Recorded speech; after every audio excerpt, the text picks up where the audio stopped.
Welcome back to Interconnected with Jourdan.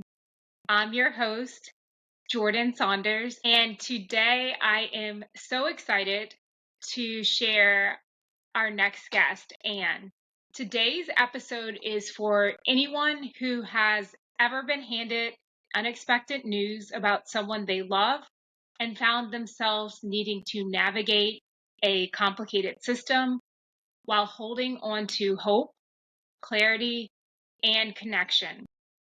I'm joined by an extraordinary leader and former senior vice president at Fidelity Investments, co founder of Exceptional Lives, and someone who has dedicated her life to helping families and schools work together with trust, clarity, and compassion to support children with disabilities.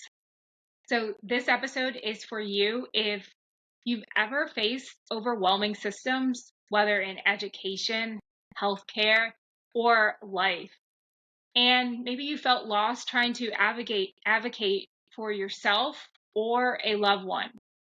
This episode is for you if you're a parent, caregiver, educator, or professional who believes that accessibility isn't a luxury, it's essential. Maybe you are someone who believes that even in life's hardest chapters, there's a way forward and that no one should have to navigate it alone. So, Anne, thank you so much for being here. I did want to start off and ask where you are located before we jump into some of the questions that I have for you.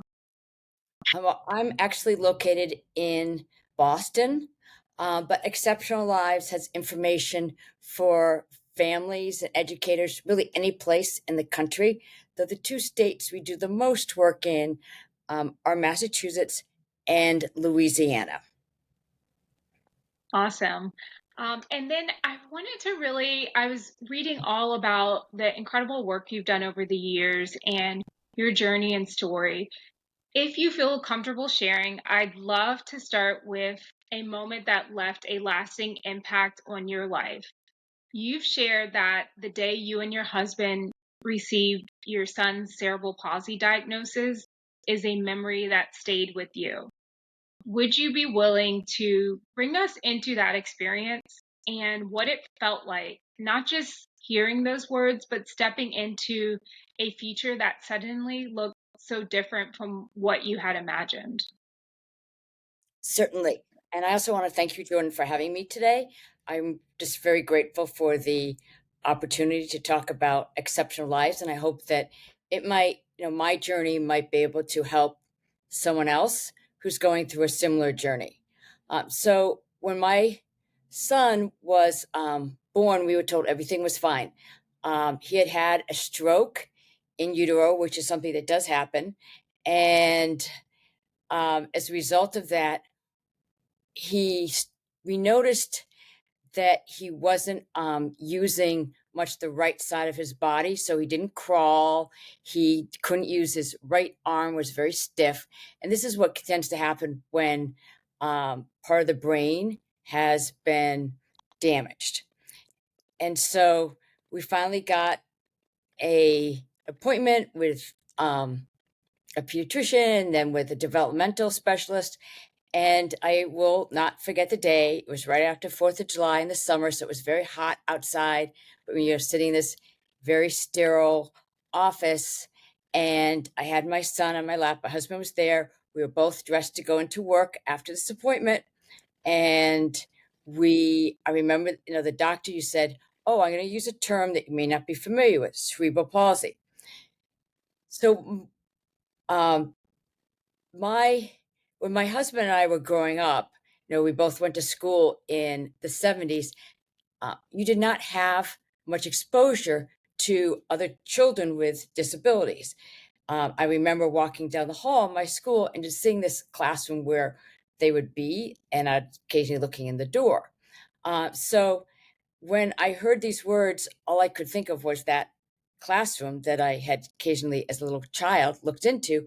And there were these children sitting there in wheelchairs or just sitting on the floor. And I was like, oh my God. Like, I just couldn't like I knew that was not the future that I wanted for my son. Unfortunately, the doctor was not very helpful. And I think that now that I know more, I realize that many physicians, particularly, they're trained to diagnose, but they're not trained to know what all the resources are that are out there.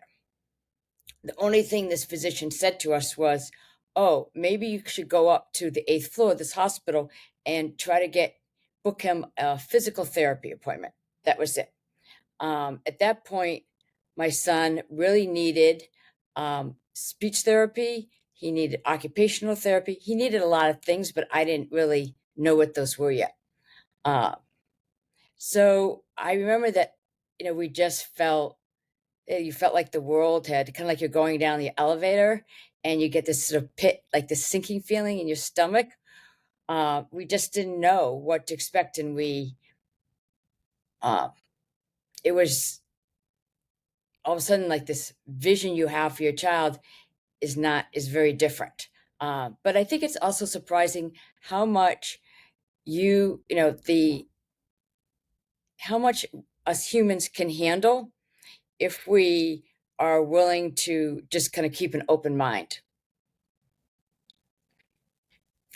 Thank you for sharing that and hearing your story. It's so clear that personal experiences often open our hearts in ways that shift not just how we live, but also what we feel called to build. You had already built an incredible career in the for profit world. You rose to senior vice president at Fidelity Investments, and then you made a pivot into the nonprofit sector. So, can you tell me a little bit about what called you to make that transition, and how did your experience at Fidelity shape the way you approach exceptional lives today? Okay. Well, one there were several moments along the way that kind of stuck with me, and I realized that my husband and I were very fortunate in that we um, both of us came from families that emphasized education, so we both had good educations, and we both had professional jobs, and as a result, we also had good health insurance, and that was a privilege, and we were very fortunate to have those things. And I soon realized as I started to get into the world of disabilities that not a lot of other families had that. It can be very lonely because all of a sudden you're in this world where a good friend is talking about their child, but you can't respond and say, "Oh yes, well, my son just did blah blah blah blah," because he didn't.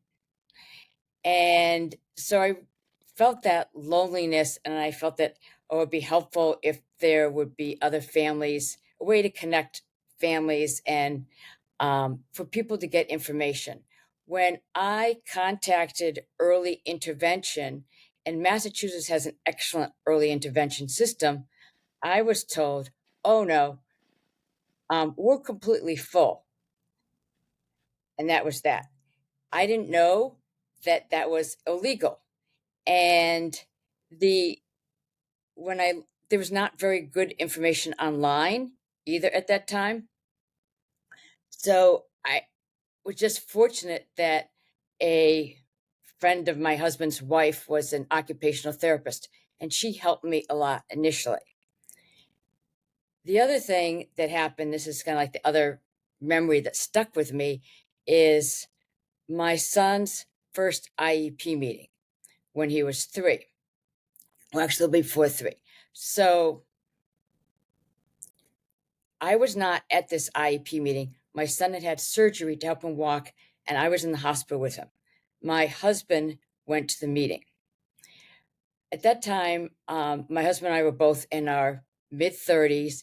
He had had a lot of experience sitting in corporate conference rooms with a lot of people. He called me right after the meeting and said he felt extraordinarily overwhelmed because all these people were sitting around talking about his child. And I had this feeling like, well,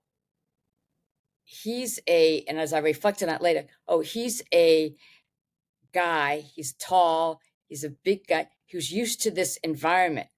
I can only imagine how say, a mom or who's not used to that environment, did not maybe have the same type of education that he was fortunate to have, had to go in that room and sit there.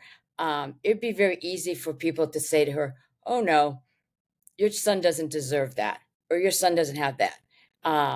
At least my husband had the capacity and the somewhat confidence, despite overwhelming situation, to be able to say, I think my son does need to be able to, have X, Y, and Z.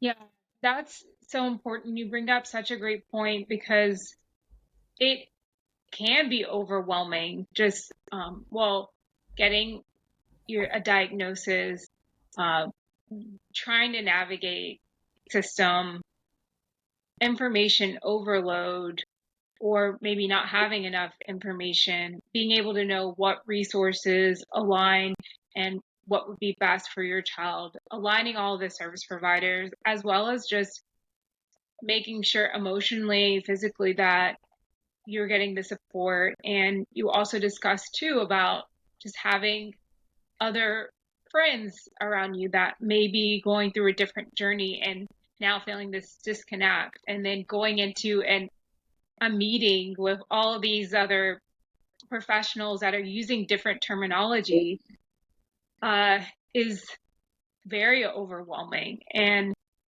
I think that leads me, though, to my next question, because you did share in previous interviews about it wasn't just giving people information, it was about giving them access to what they needed. So I want to explore this statement more because we do live in a time now where information is everywhere. One Google search and you have thousands of tabs open. But having information isn't the same as knowing what to do with it, as well as depending on where you're at in your journey and what resources are needed, it looks different. So, especially when you're overwhelmed or in a crisis. So, can you talk about how Exceptional Lives was built not just to hand people more resources, but to help them actually navigate and implement what's right for their child, their family, and their journey? Absolutely. So yes, so was one of our key goals. So my desire in creating Exceptional Lives was to a place that would be very easy to get accurate information. And accurate's the big word there, because I wanted to build a place that people would keep on coming back to, and that they know they could trust, to be able to find up to date information that was easy to understand, easy to implement, and they could just access it on their phone. So there became a few principles that when we created our information hub, that we were central to us. I didn't know much when I started Exceptionalized about plain language, but I knew that I had to make it accessible. And along the way, I was fortunate to be introduced to a woman who's now one of our staff members named Julie McKinney.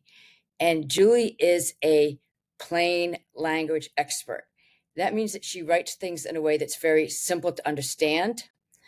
And I often tell people that the military uses plain language. They use plain language because they're often, people in the military are often under stress, and they don't, like, if they're in a critical situation, they want to make sure that the information on what someone's supposed to do is not misunderstood or misread, because that could be, that could lead to difficult consequences. So when we created our information hub, we want, Julie now takes everything, all of our content, and writes it in plain language. That means she uses words that are easy to understand, but it's also how she arranges the information, when she uses bullet points, when she doesn't. So that was one of the underlying principles. The second is the tone of voice you wrote in it. I got so turned off in my own journey when I would look at websites, particularly government websites, that were written in a very sort of autocratic style. You need to do this. You have to do this. And instead, we adopted the tone of what we call like a big sister or a good friend. We knew that probably the majority of people that would be reading our website, and it's true, are women, though we do get, hopefully, some dads. Some of the time we feel that the dad's also very important. The other thing is we realized that people often learn or take information in very different ways. I'm someone who likes to read information, but there are a lot of people who consume information better if it's audio. So we started to include podcasts or videos of the exact same information, or you could just read it. And we made sure that, particularly when we started working in Louisiana, we realized that not everybody often, well, I knew this, but then actually saw, internet connection is not something that you can take for granted, and that people have different levels of internet. So we made it so that the information, you could still get access a lot of information, even if you lived in an area without a good connection. So all those things together were important. Also, most of our information now is available in Spanish. And one of the when we translate information, we do not use Google Translate. We have two fluent Spanish speakers on our staff, and they translate the information. Because at times, if you just use a Google Translate, it can misinterpret things, and at times it might translate a word, particularly a disability related word, into something that's might be offensive. And we didn't want that. So we have, again, we're very fortunate. I have a terrific staff, which Exceptional would not be what it is without them. And it does include 2 fluent Spanish speakers.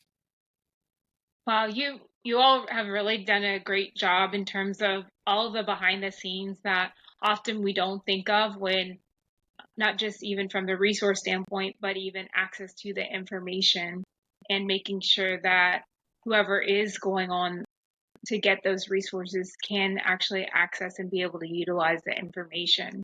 So can you talk a little bit about some of the early challenges you faced personally or professionally as you tried to turn the vision into reality with Exceptional Lives?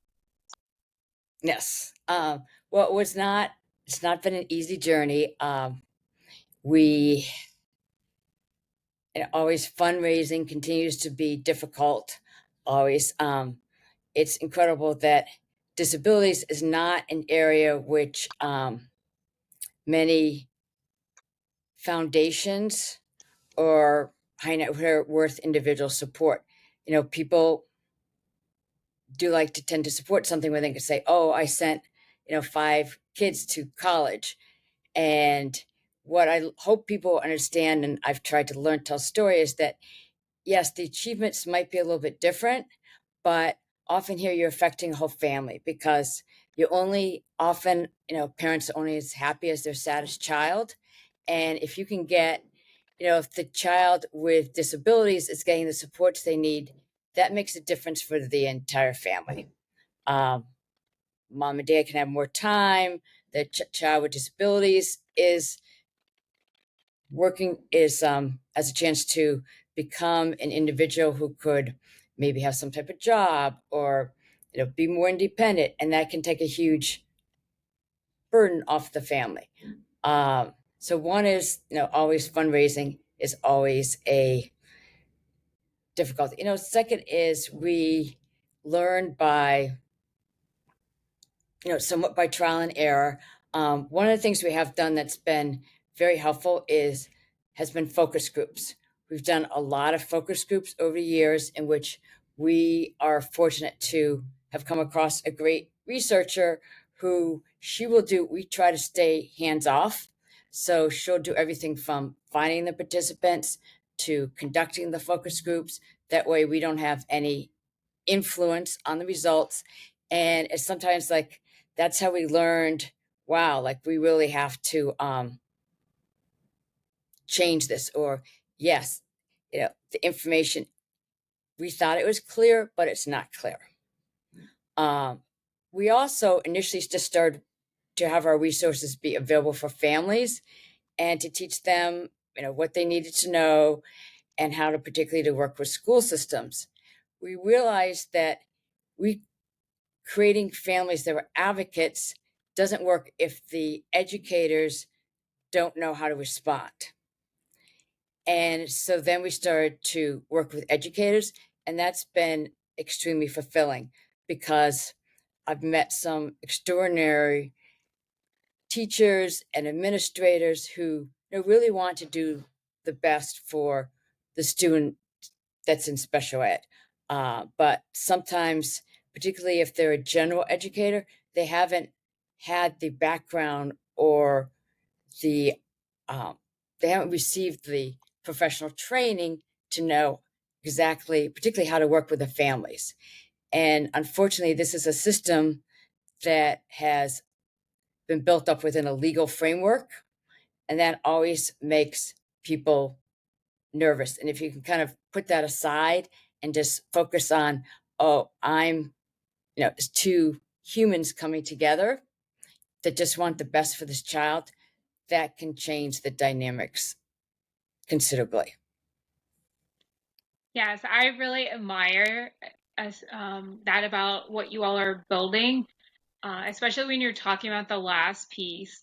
So when we first started this conversation, the viewers may just be thinking from the lens of, oh, they only support the families, but you all are actually too building real bridges between the families and the schools, especially at times when trust can feel fragile. Mm-hmm. Depending on the family's experience uh, previously, or maybe getting resources that didn't align with their journey. So you all have trust that's embedded in exceptional lives, and then you're bridging that to the schools and offering resources like your IEP welcome kit, which for those who may not be familiar, an individualized educational plan, an IEP, outlines the supports a child with disabilities needs in school, and you all make everything clear, accessible, and you state it in Spanish.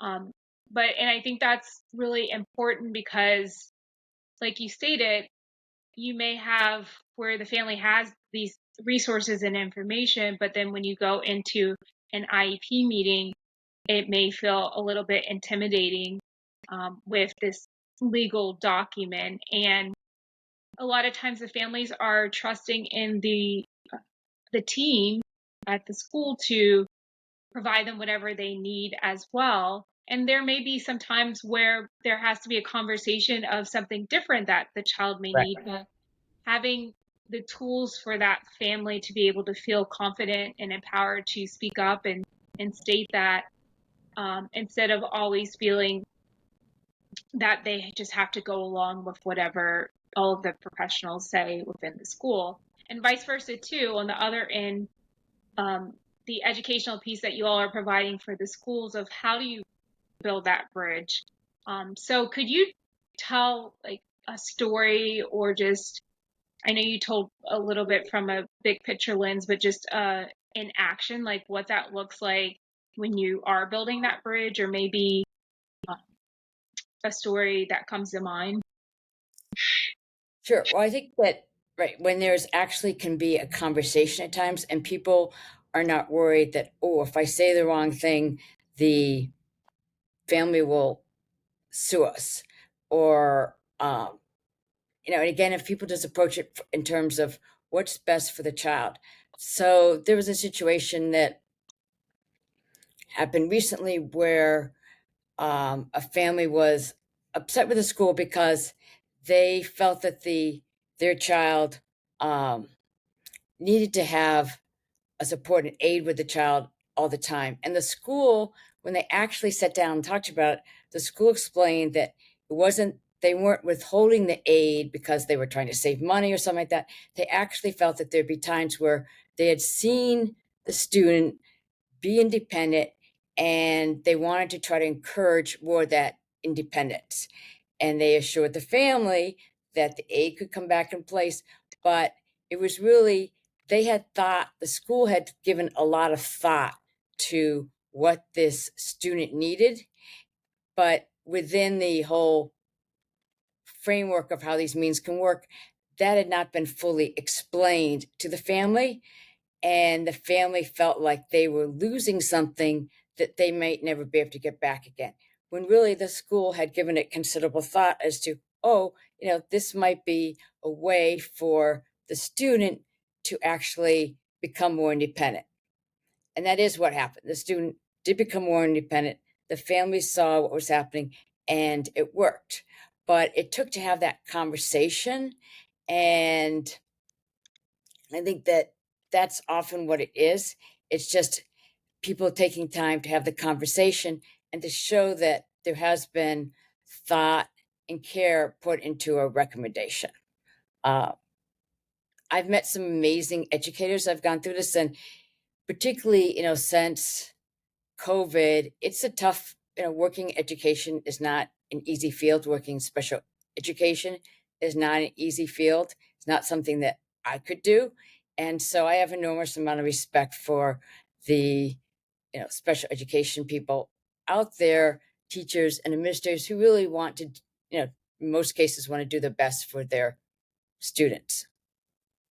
Thank you for sharing that. That really allows the lens of being able to understand clarity and what that looks like in action from both both parties, right? Like just trying to find that bridge to be able to have, do what everyone wants, is to have the best resources to be able to support the student or the child, depending on what side. So that's beautiful that you all do that. So I want to really just close out and be able for you to share, how can people stay in touch, connected with Exceptional Lives, you and the work that you and your team are doing? And are there any upcoming projects or events that you would like to share? Yes, well, I encourage listeners to go to our website, exceptionallives.org, and we have a newsletter that comes out weekly. We have two newsletter, one for families and one called Spedtopia that's for educators.